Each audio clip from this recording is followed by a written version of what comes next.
Yeah, Fatcast podcast. Same home, nice setting. The East African Meat Carnival. Ruben. Here at least in some Utake music with an R involved as well for Rwanda. How is your Saturday? Not bad. Ever since match day 3 on Wednesday, I decided to take a break and just be home and take a bit of a breather. It's the first time I'm really getting out of the house. And of course, good opportunity. East African Meat Carnival, of course, from the previous events that we have been part of.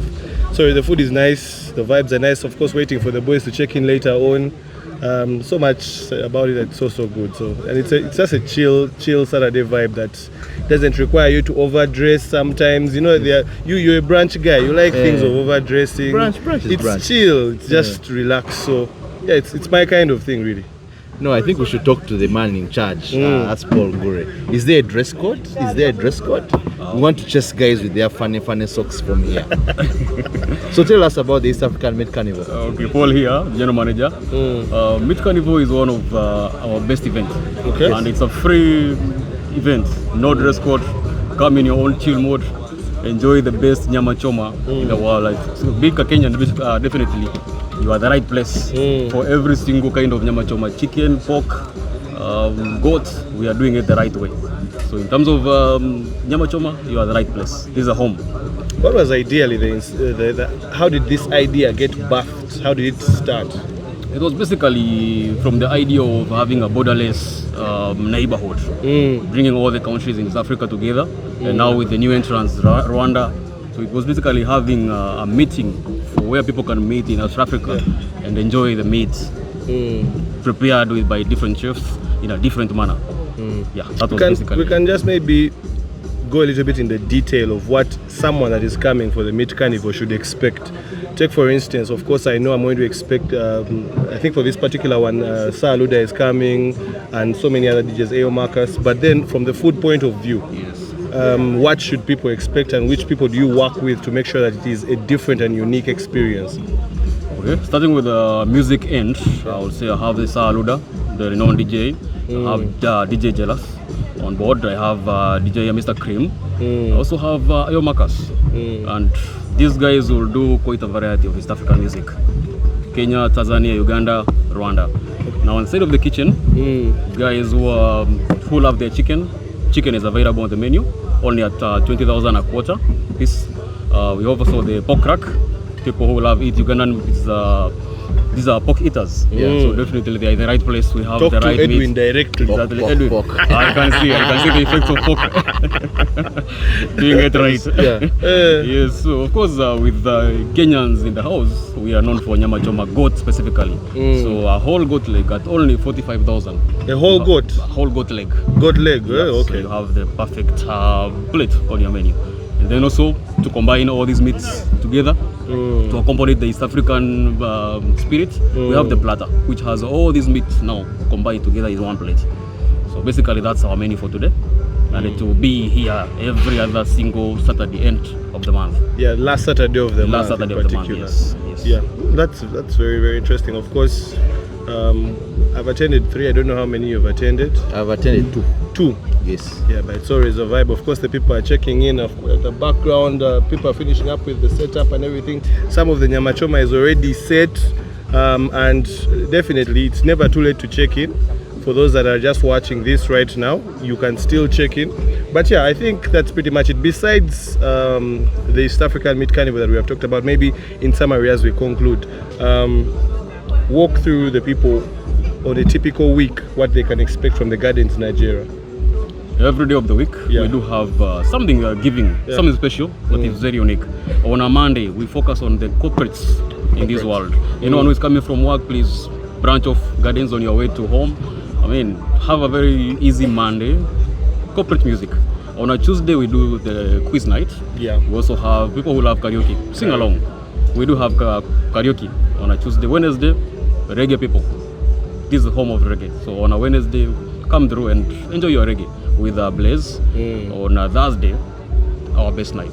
Rock night. I can attest to that one, my favorite night. So if you want to have a sleepover, Gardens is a place to be. We shall play with rock till dawn. On a Friday, old school, with Bonnie. very known DJ for old school. On a Saturday, Saluda, partnering with Mr. Cream and DJ Jeras, giving you a variety of music on a Saturday. On a Sunday, we also value our sports people. So anytime come for Formula 1, the Formula 1 race, we have it live. It's a rugby match, we have it live. So please, that's our week in a short brief. And you're welcome any other time for parties. We are welcome any day of the week. Gardens is the place to be. Yeah, thank you. Of course, we know you're a very, very busy man, especially today of all days. That is, of course, Paul, manager here at Gardens Najjera. We shall put the details there of contact information and also perhaps maybe location for those that need particular things to know on how to navigate your way to Gardens Najjera. And I think we shall let you go as we're also waiting for our serving so that we can enjoy the experience, of course, with our Nile special. But here, Gardens Najjera, proud partner, venue partner of the Fat Cats podcast, and today having the East African Meat Carnival, a very, very unique experience and very, very chill. For those that want to check in now. This is your sign to check in. Thank you very much for your time. Thank you for your time. Okay. Thank you, And Paul. let's enjoy the evening. Cheers. Enjoy it. Cheers. Yeah, so as we let Paul go, we jump into Rugby Africa 2024. 2 match days. What a tournament. I've liked Nambole.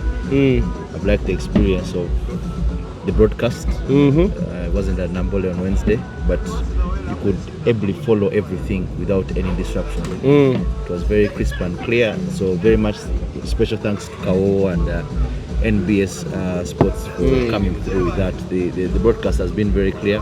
It's something we don't miss anything at all. It's very interesting. Yeah, as the chef serves, of course, some amazing. Chef, would you like to maybe just have a quick sit and just tell us a little bit about this that you're serving? Oh, yeah. Thank you very much. Yeah. Thank you so much. So just walk us through what this is. I'm seeing this and I know the meat, but maybe you can just tell us the dish, exactly how prepared it is. This is a traditional dish. It's done everywhere. Just roasted. And for this now, it's smoked meat. Smoked meat. Smoked meat, served with some greens, which is the sukuma wiki, which is known originally from Kenya. And then we have the African sausage. African sausage. African sausage. That's how to do. And it's called mutura. Mutura. Yeah. Yes. So here is a meat carnival, East African Meat Carnival, whereby we get involved in different East African dishes. We have the mutura from Kenya. We have the sukuma wiki, also from Kenya. We have that meat. I mean, the whole platter contains the meaning of the East African Carnival. So we can have it, and it is so delicious. Whoever is there and would like to check on us, please, we always have it every time you need it. Yeah, thank you very much, Chef, for your time. We do appreciate. We're going to dig into this, and we'll allow you to go. Of course, we know you're a very, very busy man. Right. Cheers. Thank you so much. So, match day 2. Were you watching online? Yeah. Caught a few games online.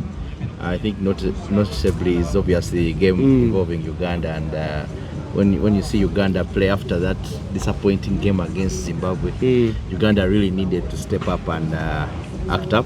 I do believe they did. Winning by 10 points shouldn't be undermined, but the fashion of how they did it is what matters, I think. For those who love rugby a lot, I think the style of win was a little bit worrying.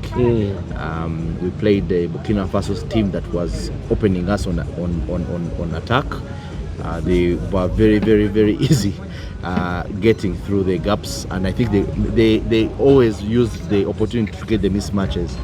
I was telling you about the guy Zebango, his try, where he has his trademark where he throws the ball down like this, but you could clearly see on that particular try some issues with the defense there in the back line. But nonetheless, our boys showed that they can give Ugandan fans value for money, more so on a week where many couldn't even appear and attend. They razzled and dazzled with the opportunities. Shakim getting on the scoreboard, which I think he really needed as a scorer, way to prove his justification for being in the lineup. He very much needed that. Philip This time not dazzling, but going through contact to score the try. That was something very, very. And then also the power of the forwards in the penalty try. Yeah. It showed that there is still, notwithstanding the mishap that happened against Zimbabwe, there is a lot of promise coming from this team, and hopefully with the game against Senegal, they can wrap it up in style and finish off. Give the fans a midday. For those of you who are going to go to church, please go to church like at 7 a.m. 7 a.m. or if not, you're out by 9. Go on YouTube and watch mass. Watch mass, and then I think go to Nambole and be able to participate in that final game that will see the Rugby Cranes at least until the next phase of the rugby calendar is agreed upon. Yes. But now, of course, credit to NBS Sports that is in partnership with Kao Sports for, of course, the games are on YouTube. The games are also on air on NBS. The games are on Afro Mobile and also Rugby Pass as well. So it is an opportunity globally for everyone, regardless of how you want to watch. Even Facebook, for some nations that still stream through Facebook, to be able to watch the games in Africa from Uganda here. But I think my general concern with the Rugby Cranes is defense. I think there's something that we have lost in defense. If you compare what happened in the Victoria Cup to what is happening at the moment with, of course, the Rugby Africa Cup, there's something missing in defense. Of course, a win is always a win, and we'll take the credit for that. Burkina Faso, there were considerable changes made, some injuries, some returnees in the team, and it was a good one. Of course, Senegal is the team we have to play now. Yeah. For spot number 5. Do you think the 5th position is going to give us a proper standing or seeding for next year in the Rugby World Cup qualifiers? Well, it's funny, and I hope people at the union or guys who coach and don't take it wrong way, but we had one of the worst preparations ahead of that tournament in France, and we finished 5th. And now we are going to a tournament that has been praised as one of the most prepared team that were prepared going to this one, and we're still vying for 5th. So I'm not going to be the executioner here, but from the looks of things, it looks like it doesn't seem to be, but it looks like the progress has just been static. So now I think from a coaching perspective and from a union perspective, they would obviously need a report, obviously after what the tournament has been, and ascertain what actually went wrong. Yeah. What went right. It would be, a killjoy to finish 6th in the event we lose to Senegal. But I'm very much confident the boys have what it takes to withstand. And I think what was very critical in the last game was the effort from the forwards, managing to scrummage well. And what we noticed against Kenya and Senegal is that Kenya had to withstand a lot of pressure on the scrum downs, especially after they were dropped to like nearly 13 men in the first game on Saturday. So now to see Kenya in a position where they obviously also faltered against Algeria, but to see Senegal also be able to withstand and add pressure on the scrum in the second half is something our boys would very much want to see as a challenge going forward. Considering we scored a penalty try off the scrum down, I would very much want to see what our boys can do. And rather interestingly, when we go into the lineup that has been published, I think I've seen a few match sheets from Rugby Africa. We would want to see how interesting the dynamics of the team will be. Yes. Of course, we are playing Senegal. What threat do you think Senegal poses from what you've seen? I think Senegal's biggest threat for us would be the breakdown and scrum. I think that's where their strength is. And Uganda has not had the best, save for the Burkina Faso game. Yeah. The scrum against Zimbabwe it rather held its weight, but there was no clear advantage in that where necessary. I think now it is now going to come to open play. And where open play is going to be very critical is how does Uganda adapt to, 1, the ability to tackle, and then 2, the breakdown play. If we don't have solid breakdown play, we will have it rough. The Senegalese are quite huge in size. The collision is going to be is going to be very, very key. So 6, 7, 8, 1 to 5 have to be very, very solid. And then and also the thing about the scrum is that if we have good ball from the scrum, the backs have a good platform to attack. So if the blacks don't have a good platform to attack, it means that the ball from the forwards is not clean. So if the lineouts are not clean, if the scrum downs are not clean, or even the racks themselves, there will be a problem there. But I think plenty of promise. There is. When we had the subs come on early, you could see Paul was playing quite well. He was distributing the ball very fast. Wasn't waiting for 2 or 3 people to come and rack. Once there was a person on the rack, he would distribute. I think my major concern was that a few times the ball was like trying to show how good our forwards' hands are, and you would pass the ball a little bit too low. So by the time the forward would get the ball, there is no advantage in trying to get yards. So I think that's something you should polish. So other players came on, and I really hope that they can be able to stand out coming into the final of the Rugby Africa Cup. Yeah, of course, with Senegal, Benjamin Ismail Beralda, who plays at number 10, and then Mamadou Diaye, who has been their danger man all through the kicker, still also able to get those 5-pointers with the tries.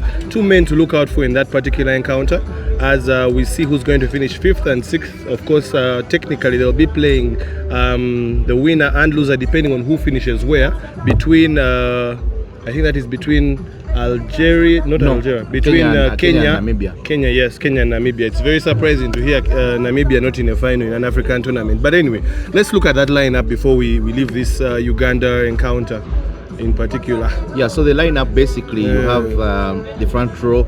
I don't think the front row has not changed. 2 props changed. 2 props same, except for Nathan who comes in for Faraji. One thing I've been advocating for so much. Then you have Charles Uhuru and Robert Aziku this time round. And then you have on the 6, 7, 8, Marco Modin. You have Marco Modin coming in, and then number 7, you have Byron as always, and then at number 8, you have Alex Aturinda. 9, 10 remains the same from Pirates Club. Conrad and Ivan. 11, Oyet comes in. Timothy Kisiga moves to fullback for injured Philip Okorach. He's injured. That's the word. He had a heavy strapping, so I would assume with an opportunity to be the top scorer in the Africa Cup, and at the same time, I don't know if he's an Africa Cup MVP. That's something he would very much be wanting to gun for, so he's not available. On the other wing is Shakim, and then the center pairing remains the same from Burkina. That is Aredo and Innocent Kokto. Innocent, interesting observations from the subs. Jude Juko comes in, and I'm seeing also at number 23, or the cover, the utility cover for the Bucks is Arnold Ochen. You've been lobbying for that for quite a while now. What do you think Arnold Ochen can bring to this team? He's explosive. I think we need wingers who will attack the ball and play as much as possible. And I'm very much considering what he did in the league. I want to see what he can do on the national team. It's very important to see what our players can do. I know there are very many variables that can differ from national team and club rugby, but those dynamics to see some of the players come on is what we want to see. I know very many times after the Uganda game against Zimbabwe, we had very many coaches. I'll say coaches in quotes. You can get that basically coming out and making a few bold calls for why particular players are not picked and the like. But we, as the coach said, back the team. If there's anything, blame the coach. I think he took responsibility for that, trying to relieve the pressure of his players and be able to. And let's see how it goes. So the job is not yet done. We have to play so if Uganda wins against Senegal, they will play the loser of the Kenya-Namibia game. So Kenya-Namibia, in that case, after that after the Uganda game, will be fighting for the honor and privilege to play the hosts if they lose. So if the team that loses will have the honor and privilege of facing the home team, which would be, I think, similarly a similar fixture of 4 p.m. next year, unless something changes. Jude Joko and Julius Opio, thoughts on how those people come back into the team? I actually was wondering why Julius Opio was not in the team on Wednesday. I have no information why. Maybe it was an injury, maybe it was just need to rejig the team.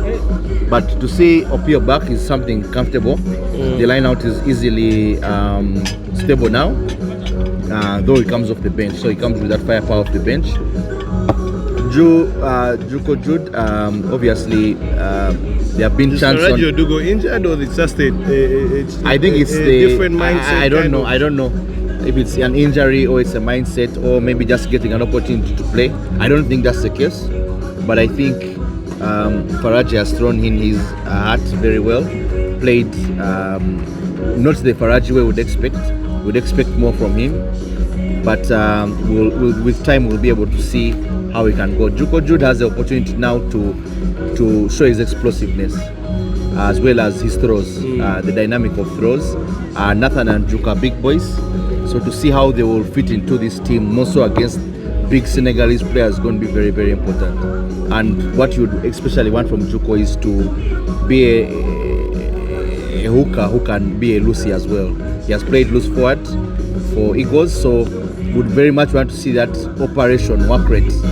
I think for me that would be my biggest thing I would want to see, and as if he comes on with Opio, to see how the connection and the line out is. Your predictions on that particular game? I predict Uganda to win. I think when we did the space, I said I was comfortable with blow Burkina Faso away. I don't know if 10 points is a blow away, but it still counts to me in my books. So I still think Senegal will face the wrath of the midday sun. They'll face the wrath of the attacking backs, and I think Uganda will win at least by 15 points. Okay, let's quickly touch on, of course, the other games that are going to be happening. Starting with the 7th, 8th placement game, which is Ivory Coast taking on Burkina Faso. Your thoughts on that particular one and your predictions for that one? That one is going to be fast running. If you guys have no obligations on early morning, do run by Nambole quickly as possible and give it a shot, because both teams can attack. They can attack, and I think it's going to be, I would very much want it to be that high scoring game we have longed for in the tournament. If I could get a 30-20, if I could get a 25-30 tight one, I think I would very much want to go with Burkina Faso for this one to stay in, but I think Ivory Coast has the power. Yeah, Ivory Coast did show some exciting rugby against Algeria in match day 1. But then again on match day 2 against Senegal, they seemed a bit, they dropped a bit of a level. Then we saw what Burkina Faso tried to do with that scare against Uganda. So it's going to be an interesting one to also observe, but I think also my money is on Burkina Faso to stay, of course, knowing that between that 7th and 8th placement game, number 8 or who finishes number 8 is going to be relegated. But anyway, look out for that one as well. It is the first game of the day on Sunday, match day 3. And then, of course, we did talk about Uganda's game. Now let's go to the big ones, the 3rd place, and then let's go to the final. 3rd place, 4th place placement game is Kenya taking on Namibia.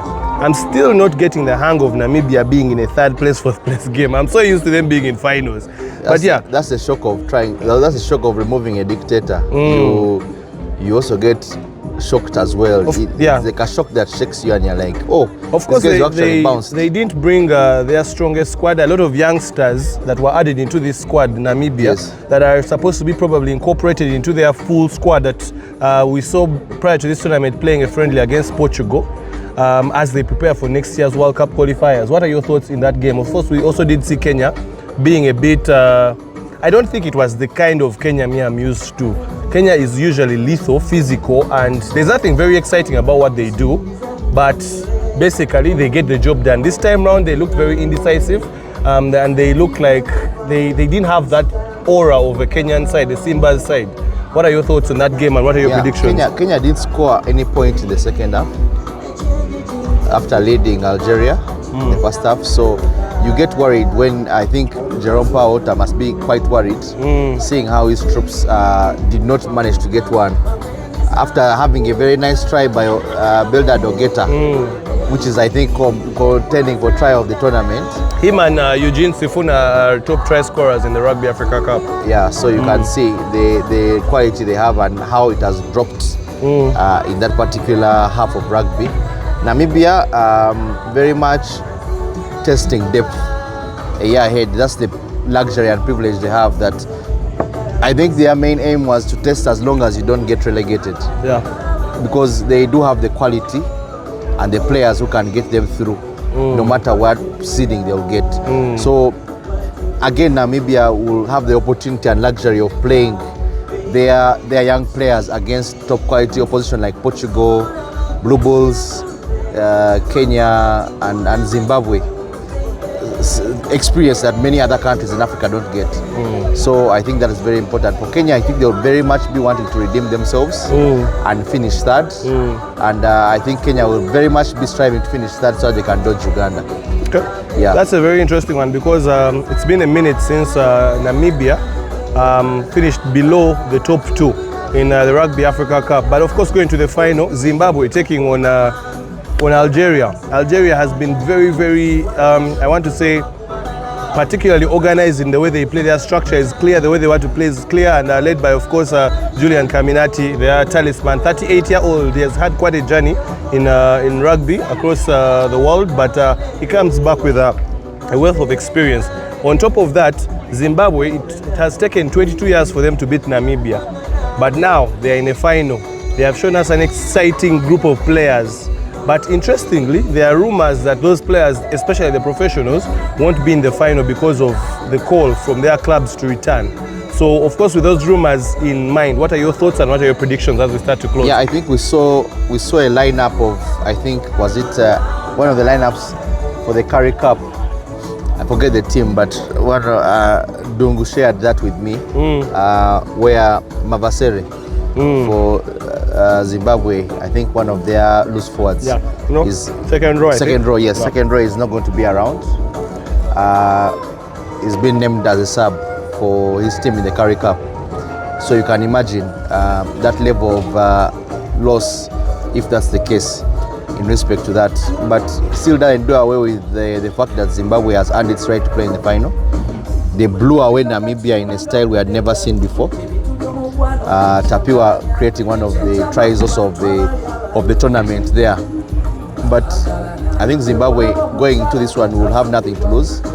Algeria have been the technical team in this tournament. They have played everything in the right areas and they have showed out to score. Scoring a drop goal from halfway is something that Caminati has showed that rugby is class. So Algeria have been very gracious in the rugby they have been playing. Gets you even wondering how they are so low in the rankings, world rankings. But the word is that if they win, they will have a significant rise, even possibly to the top 50. So if you're a guy who likes running rugby alongside versus technical, it's maybe a version of the South Africa-New Zealand game. Zimbabwe running, but maybe you just want to, I think to add, I have seen an article where Ian Pryor is not around. It's going to be interesting to see how Zimbabwe plays without some of their professionals. Of course, with them they looked immaculate. It's going to be interesting to see how they fare without them, with mostly the local best players, of course, from all the Hararians and the rest of the Zimbabwean clubs. But yeah, make sure that you watch those games as we are enjoying here at the Gardens, building up to match day 3, Rugby Africa Cup.